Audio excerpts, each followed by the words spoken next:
un message qui n'est pas vraiment long. C'est un message très court. Nous avons pris comme base la parole de Dieu. Nous allons lire dans l'évangile de Matthieu, chapitre 12. Nous allons commencer par le verset 38 jusqu'au verset 42. Matthieu 12, 38 à 42. J'aimerais que chaque enfant de Dieu ait sa Bible. Si vous n'avez pas la Bible en feuille, même dans nos téléphones, on nous a facilité le problème. Si vous avez un téléphone, vous avez la Bible là-dedans, ouvrez et cherchez le chapitre qu'on a annoncé. C'est l'évangile de Matthieu, chapitre 12, verset 38 à verset 42.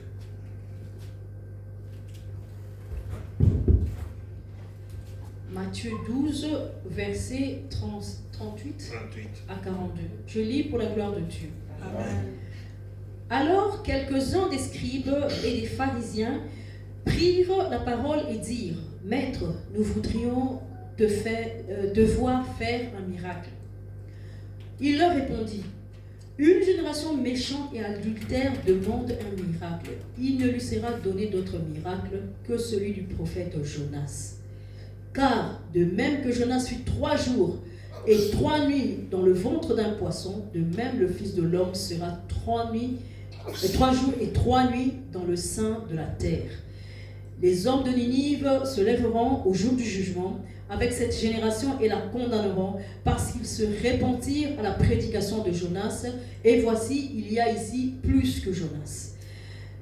La reine du Midi se lèvera au jour du jugement avec cette génération et la condamnera parce qu'elle vint des extrémités de la terre pour entendre la sagesse de Salomon. Et voici, il y a ici plus que Salomon.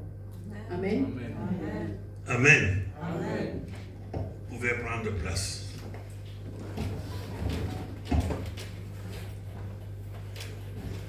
Le Seigneur parle ici.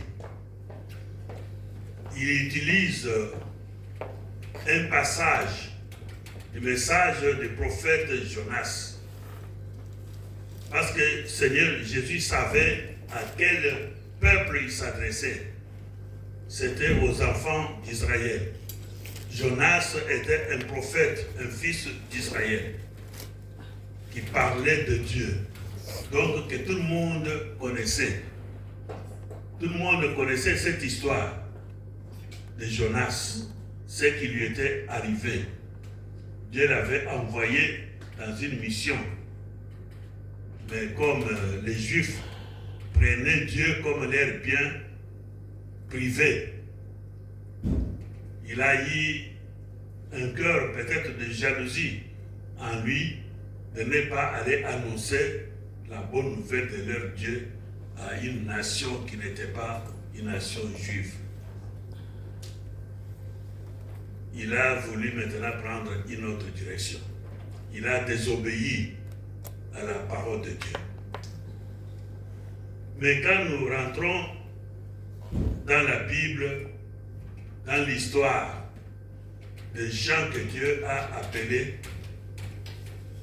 à partir du péché que l'homme avait commis au paradis, l'homme a été maudit. Mais Dieu n'était pas resté tranquille parce qu'il aimait beaucoup l'homme. Il avait créé cet homme-là à son image et à sa ressemblance. Dieu n'était pas tranquille. Donc il avait toujours un plan pour pouvoir sauver l'homme, le sortir dans des problèmes qu'il a créés lui-même.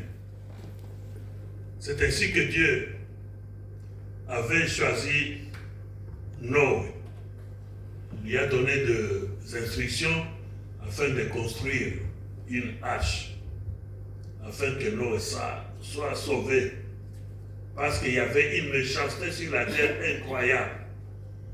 Les gens commettaient des péchés sans peur, sans crainte. Donc Dieu était fâché. Il a voulu sauver un seul homme avec sa maison, avec sa famille, l'autre et ses enfants. Il y a eu la pluie que nous connaissons nous tous, le déluge. qui a ravagé le monde, qui a tué des bêtes, qui a tué des hommes, qui a tué des femmes. Il n'y avait personne qui avait survécu à ce fléau-là. Sauf Noé seul, sa femme et ses 3 enfants, ses 3 fils et les femmes de ses 3 fils qui étaient dans l'arche. Ils étaient sauvés. Et après ça, le monde, il y a encore eu des gens, beaucoup de gens sur la terre. Mais les hommes ne changeaient pas. Le cœur de l'homme est vraiment difficile à contrôler, difficile à maîtriser.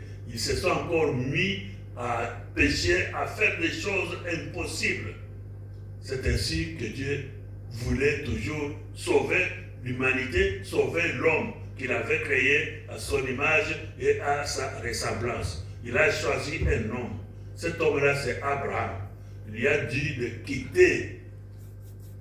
quitte ta famille, quitte tes parents, quitte ton village, quitte le royaume là où tu es maintenant, quitte ce lieu-là, va, moi je t'envoie quelque part, je serai avec toi, je ferai de toi un grand. Mais Abraham étant un homme de grand cœur, il avait un neveu, le fils de son frère. Cet homme, le fils de son frère-là, était orphelin, de père et de mère. Le grand-père était déjà mort. La grand-mère était déjà morte. Sa maman était morte. Son papa était mort. Abraham, quoique Dieu l'avait appelé lui seul, il n'a pas laissé le garçon. Il a amené l'autre avec lui. Mais le commandement de Dieu, l'ordre donné par Dieu, Dieu lui devait tout laisser et partir seulement avec sa femme, lui seul. Mais nous sommes des humains. Même si c'était moi, je ne pouvais pas laisser mon neveu, un garçon, le laisser seul. J'allais partir avec lui, afin que lui aussi ait la vie, qu'il devienne un homme. Dieu a patienté. Abraham a vécu avec Lot. Lot est devenu un grand monsieur. Il s'est marié. Il a eu des enfants. Il est devenu aussi riche comme son oncle Abraham. Il avait des serviteurs. Il avait des servantes. Il avait des bétails. Mais là, c'était une occasion maintenant que Dieu sépare Lot et Abraham, afin qu'Abraham reste seul comme Dieu l'avait ordonné. Parce que l'autre était capable maintenant de se supporter, était capable de vivre sans l'aide de son oncle paternel. Donc ils se sont séparés. L'autre est parti, Abraham est resté. Quand Abraham est resté, Dieu a béni Abraham. Il lui a donné sa femme qui était stérile. Nous sommes tous des lecteurs de la Bible, de la parole de Dieu. Comment Sarah avait vécu et après combien de temps elle est parvenue à concevoir, à donner naissance à un garçon que nous appelons Isaac. Vous voyez, il y avait toujours des imperfections dans ces histoires-là. Quand Isaac a grandi, ses parents ont vu que Isaac ne pouvait pas se marier à des filles des Cananéennes qui étaient là. Ils ont renvoyé encore Isaac dans la famille d'Abraham, dans la famille de Sarah, afin qu'on puisse trouver une femme qui vient de là. La coutume que Dieu avait donnée, il avait dit à Abraham, abandonne. Il faisait toujours recours à ces coutumes-là, recours à ces traditions-là, que Dieu avait dit, laisse ça, laisse tout ça, suivez-moi, allez là où je t'envoie. Mais un enfant qui naît dans l'union d'Abraham avec Sarah, un enfant qui était élu, un enfant que Dieu devait continuer avec lui pour pouvoir terminer sa mission, son plan, qu'il avait le plan du salut. Mais on ramène encore l'enfant dans la patrie d'Abraham, là où il avait quitté les traditions, les coutumes. C'était vraiment difficile. Dieu a fermé les yeux. il a continué. Isaac, la femme qu'on l'a amenée, Rebecca, était aussi stérile comme sa tante. Difficile pour qu'elle mette au monde. Plusieurs années, plusieurs dizaines d'années qu'elle est restée avec Isaac. Mais Dieu a fait grâce que Rebecca tombe aussi enceinte. Elle a donné naissance à des jumeaux, 2 garçons. Donc, parmi les 2 garçons que Rebecca avait mis au monde, Dieu avait choisi Jacob. Jacob qui était le cadet. Et Esaïe est resté, Dieu l'avait mis à côté. Nous savons tout ce qui s'était passé entre Esaïe et Jacob, son petit frère. Mes chers frères, mais voilà aussi. Rebecca, parce qu'elle avait peur que Esaïe puisse tuer son frère. Parce qu'il y avait le bruit qui courait, que Esaïe dit que quand mon père va mourir, je vais tuer Jacob. Rebecca renvoie encore Jacob dans sa patrie, là où Abraham avait quitté, dans cette famille-là que Dieu avait ordonné, quitte cette famille, je vais t'amener ailleurs, je ferai de toi un grand homme, je ferai de toi ce que je veux. Mais on ramène encore l'enfant là-bas. C'était là que Jacob est devenu polygame. Les traditions de la famille d'Abraham, que Dieu avait dit abandonne, laisse tomber tout ça. Toi, je te donne une autre vie. Jacob est allé là, il s'est marié, mais les beaux-parents d'Isaac, le beau-père d'Isaac et de Jacob lui dit, selon notre tradition, comme tu as choisi la petite fille, il fallait choisir sa grande sœur. Mais comme elle est petite sœur, tu ne l'auras pas maintenant. Nous te donnons d'abord la grande sœur. Tu dois épouser la grande sœur et après, tu sauras aussi épouser la petite sœur. Voilà comment les choses sont compliquées. Laban lui dit que c'est notre coutume, c'est notre tradition.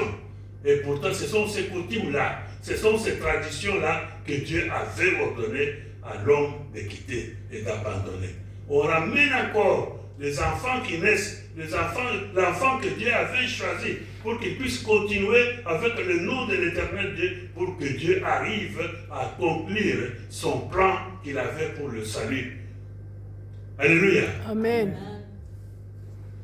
Il y avait toujours des imperfections. Et maintenant, les choses ont changé. Amen. C'est pourquoi je vous annonce une bonne nouvelle aujourd'hui. Amen. Dieu ne travaille plus avec une nation. Dieu ne travaille plus avec une famille donnée. Dieu travaille avec des hommes. Dieu est devenu le Dieu universel. Amen. Le Dieu de toutes les nations.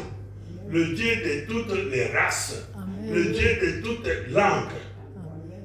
Tel que vous êtes là, Dieu est votre Dieu. Amen. Il n'est plus seulement le Dieu d'Israël, mais il est Dieu de tout le monde. C'est pourquoi Jésus-Christ a choisi ce passage de la Bible, cet événement qui s'était passé du temps du prophète Jonas. Donc, à partir de là, il y a bonne nouvelle pour toi. Amen. Amen. Je dis bien bonne nouvelle pour toi. Amen. Ce n'est pas seulement pour ta sœur ou ton frère, pour toi aussi. Amen. Dieu dit que, parce que Jonas était un prophète rebelle qui avait péché contre Dieu parce qu'il avait refusé d'accomplir la volonté de l'Éternel Dieu. Il était devenu coupable comme les gens de Ninive, là où Dieu l'a envoyé afin d'aller annoncer la bonne nouvelle aux Ninivites. Mais écoutez maintenant la bonne nouvelle. Quand Jonas a été avalé par un monstre, parce que le bateau sur lequel il avait plus place, il avait payé, le bateau n'avançait plus. Il y avait des problèmes, il y avait des difficultés, il y avait des vents, des tempêtes, tout ça. On a trouvé que cela nous arrive à cause de cet homme qui fuit devant l'Éternel, son Dieu. Lui-même a demandé, jetez-moi dans l'eau. Donc il pensait qu'il va directement mourir. Dieu a dit, tu ne mourras pas. Amen. Dieu l'a envoyé dans le ventre d'un monstre marin. Mais l'homme qui cherchait la mort, il y a d'autres maladies. Tu cherches la mort ne vient pas, mais tu continues à souffrir. Comme il a vu que la souffrance était vraiment énorme dans le ventre du monstre, le prophète s'est repenti. Le prophète a commencé à prier Dieu, à demander la grâce de Dieu. Comme Dieu, comme il est vraiment le Dieu tout-puissant, riche en pitié, donc cet homme-là a eu la grâce. C'était un enseignement pour lui. Et Dieu a ordonné au monstre qu'il avait avalé d'aller le vomir à côté de la ville de Ninive. Le monstre a accepté l'ordre de Dieu. Il est allé vomir Jonas là-bas. Et quand Jonas s'est vu maintenant en dehors de la mer, sur la terre, vivant, il était content. Et Dieu ne l'a pas laissé tranquille. Il lui a encore donné sa parole. Allez faire la mission que je t'avais donnée. Allez annoncer cette nouvelle. Parce que la ville de Ninive était une ville qui devait être détruite, qui devait être consumée par le feu comme Sodome et Gomorrhe. À cause des péchés que ces gens-là commettaient, à cause de la violence qui était dans ce contrée-là. Personne ne pouvait passer. Si tu as tes biens, on te l'arrache. Tu as une femme, on prend ta femme, on la viole en ta présence. Toi-même, l'homme, on te viole. Donc, les gens vivaient comme des bêtes, comme des sauvages. Donc, cela avait poussé Dieu à la colère. Dieu voulait détruire cette ville-là. Mais comme Dieu, il ne détruit jamais quelqu'un sans l'avoir averti. Amen. Tous les pécheurs, Dieu ne les punit pas sans les avoir avertis. Avant tout, on t'avertit. Et si tu n'entends pas, si tu ne comprends pas, si tu n'acceptes pas, à ce moment-là, toi-même tu es responsable de ta mort. Jonas est allé à Ninive. Il a commencé à crier, à parler. Il a dit, encore 40 jours et cette ville sera détruite. Encore 40 jours, à cause de vos abominations, à cause de vos péchés, à cause de ce que vous faites, à cause de la vie que vous menez, votre ville sera détruite. Et votre roi, et toutes les bêtes, et tout ce qui se trouve à Ninive, tout sera consumé par le feu. Quand les gens ont entendu ce message, ils ont eu peur. Ils se sont vêtus de sacs. Ils ont proclamé le jeûne. Ils ont commencé à pleurer, à prier Dieu pour que Dieu ne puisse pas détruire la ville. Même le roi a entendu ce message. Le roi s'est levé de son trône.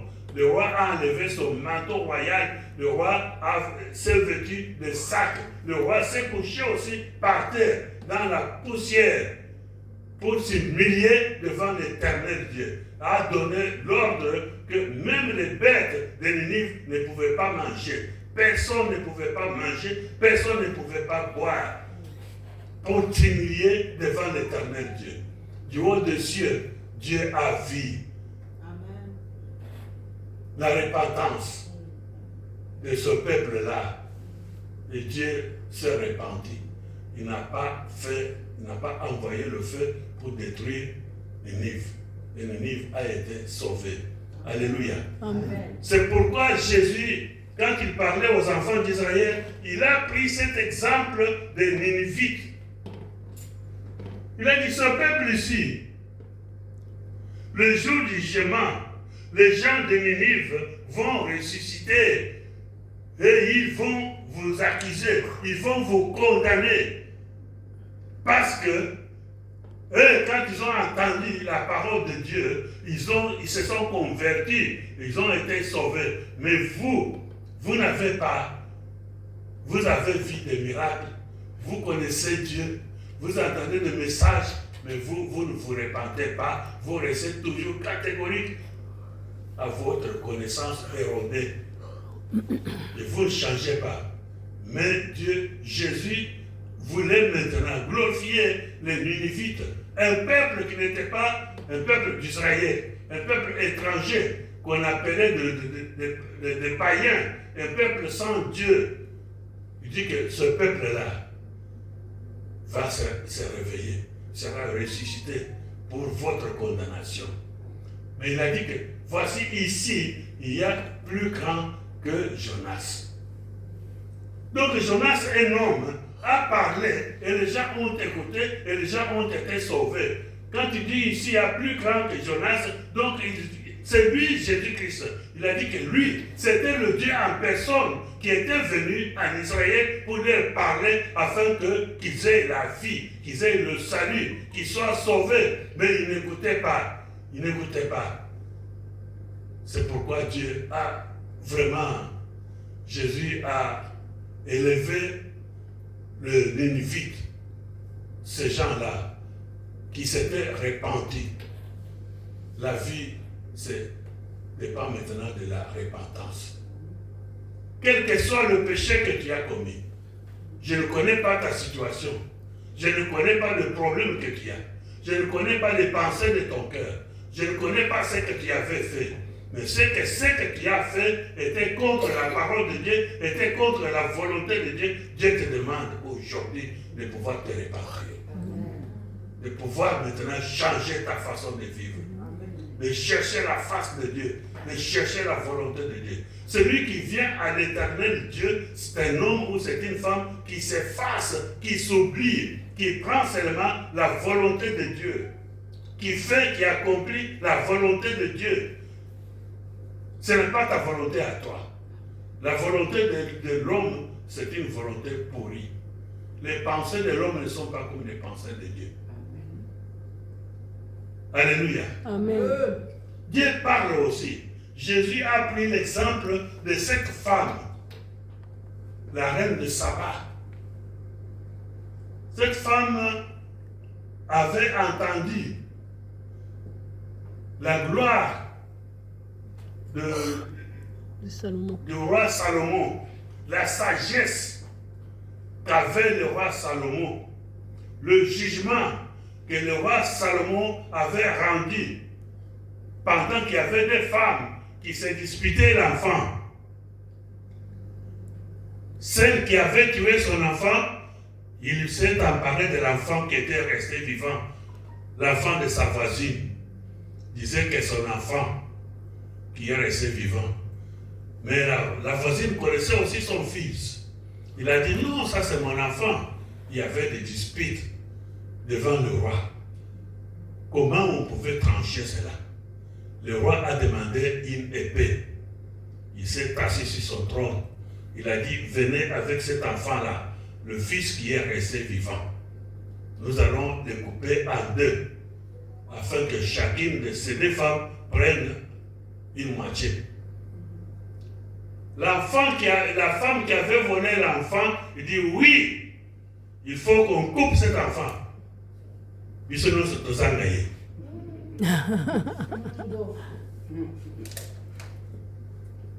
Celle qui était la vraie mère de l'enfant a dit non, mon Seigneur, ne tuez pas cet enfant, confiez-le à cette femme. Mieux vaut que cet enfant reste vivant au lieu de mourir. Amen. La sagesse qu'avait Salomon a compris que voilà la vraie mère de cet enfant. Amen. Ce jugement s'était répandu dans le monde des environs, dans tous les pays qui étaient les voisins de pays d'Israël. Donc cette nouvelle était arrivée même en Éthiopie. Mais cette reine de Saba, cette femme qui régnait sur son peuple, dans son royaume, avait entendu aussi ce que Salomon avait fait. Il y avait beaucoup de choses, beaucoup d'éloges pour le roi Salomon. Salomon s'habillait, on dit que personne ne s'était, même avant lui ou après lui, personne ne s'est habillé comme Salomon. C'était un homme élégant, un homme qui savait parler. S'il parle aux femmes, les femmes sont vraiment abattues. De telle façon qu'il en avait eu des centaines. Hein, 700, 300, donc lui il en avait 1000. Je ne sais pas comment il partageait ses jours. C'est difficile. Il y en a d'autres qui voulaient être là seulement pour comprendre ce que c'est la femme de Salomon. C'est la concubine de Salomon. Mais Salomon ne la touche pas. Salomon ne la voit même pas. Mais là, quand elle parle, quand elle marche, quand elle va au marché, donc c'est la concubine de Salomon. C'était vraiment une gloire. Et les femmes aiment toujours ça. Et cette femme a entendu la gloire de Salomon. Il n'avait jamais vu Salomon, mais il a quitté son royaume. Elle est venue jusqu'en Israël pour voir Salomon. Jésus dit que le jour du jugement, cette femme se lèvera et il vous condamnera. Parce qu'elle avait entendu parler de Salomon, elle est venue pour le voir. Mais je vous dis qu'ici, il y a celui qui est plus grand que Salomon. Amen. Amen. Il parle, mais vous n'écoutez pas.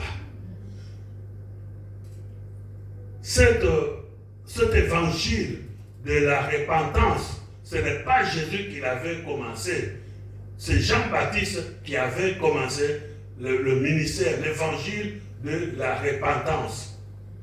Mais Jean-Baptiste ne l'avait pas commencé de lui-même. Le prophète Ésaïe avait déjà parlé de ça il y a 600 ans avant que Jésus soit né. Il parlait, lui, il avait entendu la voix. Il a dit la voix qui crie dans le désert, préparez le chemin du Seigneur. Donc c'est cette voix-là, c'est cette mission-là qui était arrivée que Jean-Baptiste puisse annoncer cela au peuple. Les gens, des milliers et des milliers de gens allaient voir Jean dans le désert. Écoutez Jean, c'est Jean-Baptiste qui avait commencé le baptême, à baptiser les gens pour leur montrer qu'il y a quelqu'un parmi vous qui doit venir. Le Messie que vous attendez, il est déjà parmi vous. La mission de Jean était de pouvoir désigner, de pouvoir montrer le Messie au peuple d'Israël. Alléluia. Amen. C'est pourquoi Jésus dit, il y a ici plus grand que Jean-Baptiste. Plus grand que Jean-Baptiste. Le Fils de Dieu en personne était là. Il parlait, mais il n'écoutait pas. Il n'écoutait pas. Donc, aujourd'hui, je vous annonce, ce n'est plus appartenir à la nation juive. Ce n'est pas d'être circoncis que tu peux entrer dans le royaume des cieux. Dieu ne reste pas enfermé dans une église, ne reste pas enfermé dans une nation, ne reste pas enfermé dans une famille. Le Dieu que nous vous prêchons, que nous vous annonçons aujourd'hui, il est devenu le Dieu universel. Amen. Ton Dieu à toi. Amen. Ce Dieu-là ne veut pas, ne se contente pas de ta mort, mais il veut que tu te répandes et que tu vives. Si aujourd'hui il y a un chrétien qui meurt dans ses péchés, c'est que cet homme-là, c'est que cette femme-là veut mourir. Il a choisi lui-même ce côté-là. Il a choisi lui-même ce chemin-là. Mais ce n'est pas la volonté de Dieu. Dieu veut que tu reviennes à lui. Ce que tu avais fait, tu t'es éloigné de l'éternel Dieu. Dieu t'appelle de revenir à lui. De te repentir. Les gens avaient parlé à Jésus un jour parce que il y avait le gouverneur romain, Pilate, il avait tué quelques juifs qui faisaient des sacrifices, qui étaient venus avec des offrandes, qui tuaient des animaux pour offrir à l'Éternel Dieu. Je ne sais pas qu'est-ce qu'ils avaient fait, et Pilate avait ordonné qu'on tue ces gens-là. On a mélangé leur sang avec le sang des victimes, avec le sang des bêtes qu'ils offraient. Et ils sont allés voir Jésus-Christ pour lui dire, Seigneur, parce que lui, et ils pensaient que le Messie qui devait venir était le roi d'Israël, était le roi des Juifs, il devait intervenir. Et pourtant, le royaume de Dieu, le royaume de Jésus n'était pas de ce monde, c'était le royaume des cieux. Voilà ce que Pilate a fait. Jésus qui les regarde, il leur dit, mais il y a 18 personnes qui sont mortes. Donc la tour de Siloé s'est écroulée et a écrasé 18 personnes. Il n'y avait personne. Ce n'est pas Pilate qui avait cassé cette tour-là. Mais la tour est tombée d'elle-même et la tour a tué 18 personnes. Jésus leur dit, si vous ne vous convertissez pas, si vous ne vous repentez pas, vous allez tous mourir de la même façon. Donc il a mené le peuple à la repentance. Parce que c'est ça, le terme de leur mission. On leur avait dit, on a dit aux apôtres, dans chaque ville que vous entrez, dites-leur, repentez-vous car le royaume des cieux est proche. Repentez-vous. Vous qui avez pris un autre chemin, repentez-vous. Vous qui vivez maintenant l'autre vie qui n'est pas la volonté de Dieu, repentez-vous parce que le royaume de Dieu approche. Amen. Le royaume de Dieu est pour vous. Dieu ne va pas festoyer avec des anges. Dieu veut que les hommes soient là. Dieu aime bien la gloire, les adorations de l'homme. Quand l'homme glorifie, quand l'homme chante, quand Dieu descend, les montagnes se brisent, les rochers se brisent, les chaînes tombent. Quand l'homme crie et quand l'homme adore, Dieu arrive, les malades sont guéris, les paralytiques marchent, les aveugles voient, les lépreux sont purifiés. C'est ça la gloire de Dieu. Dieu aime les hommes. Mon frère, ma soeur, ce que tu as fait là, il y a beaucoup de gens qui l'ont fait aussi. Mais ils ont été sauvés parce qu'ils se sont repentis. Amen. Reconnaissez votre faute devant l'Éternel. Reconnaissez votre péché.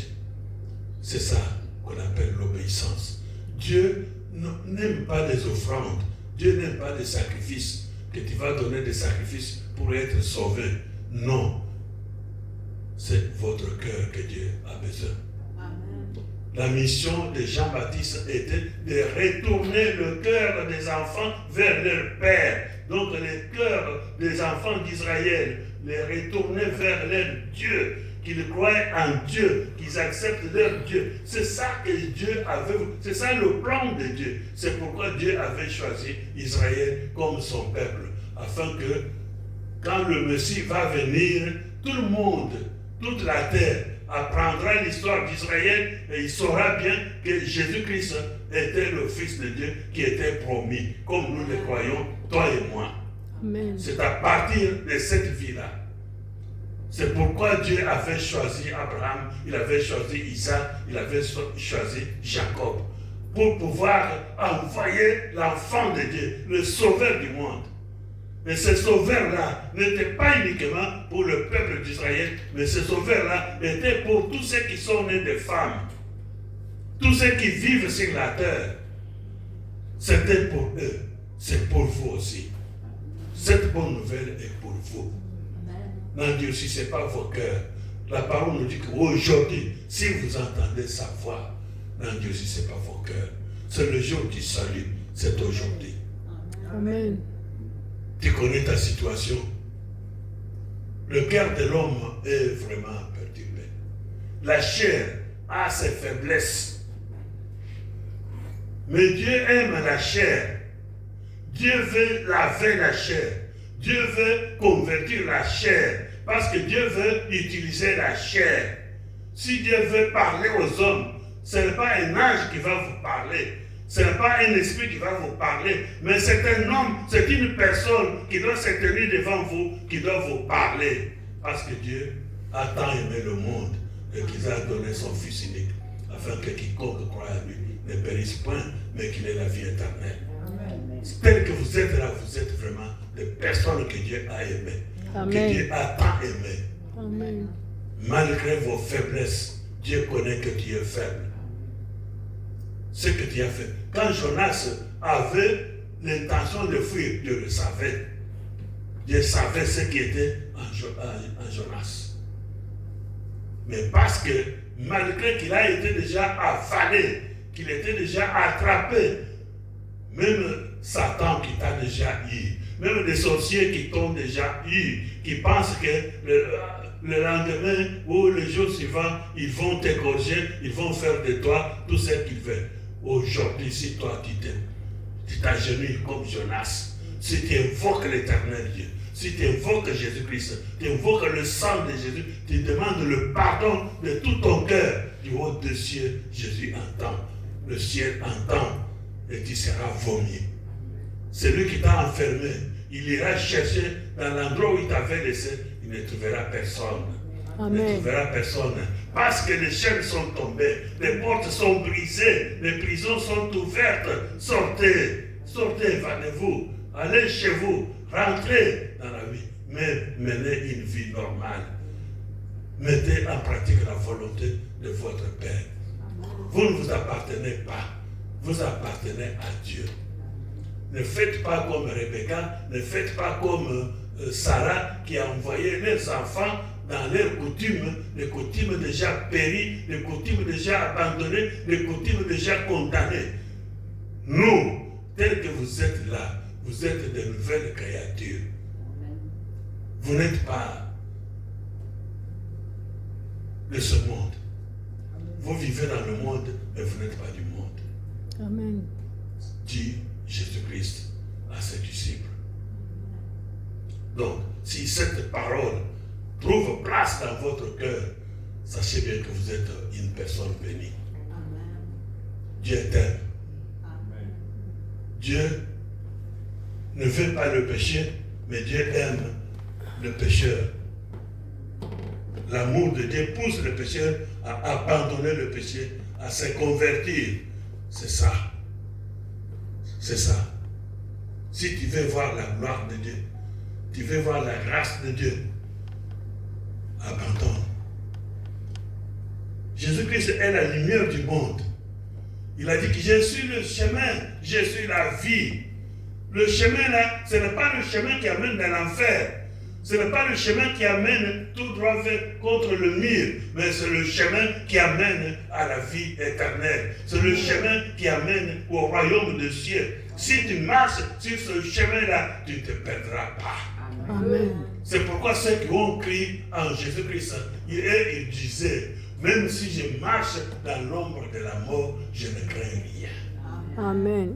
Même si je suis à côté de Satan, même si je suis à un pas de la mort, je ne crains rien parce que je sais que le Seigneur est avec moi. Amen. Le Seigneur est avec vous. Amen. Ne craignez rien.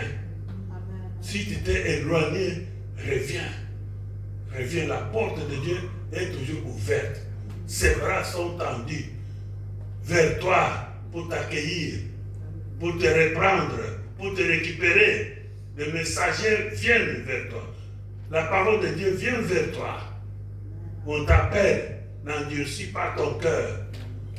Le péché là, c'est un appât.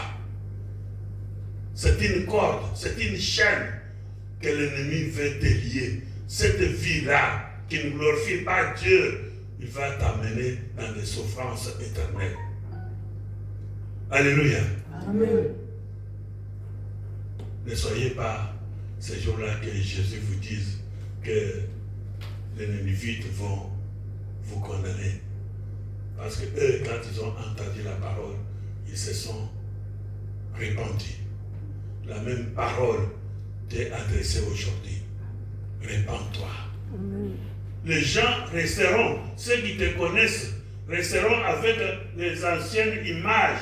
ils peuvent parler, ils peuvent dire n'importe quoi. Ils te verront toujours une prostituée, ils te verront toujours un assassin, un voleur. Mais devant Dieu, tu as déjà changé, tu t'es déjà transformé.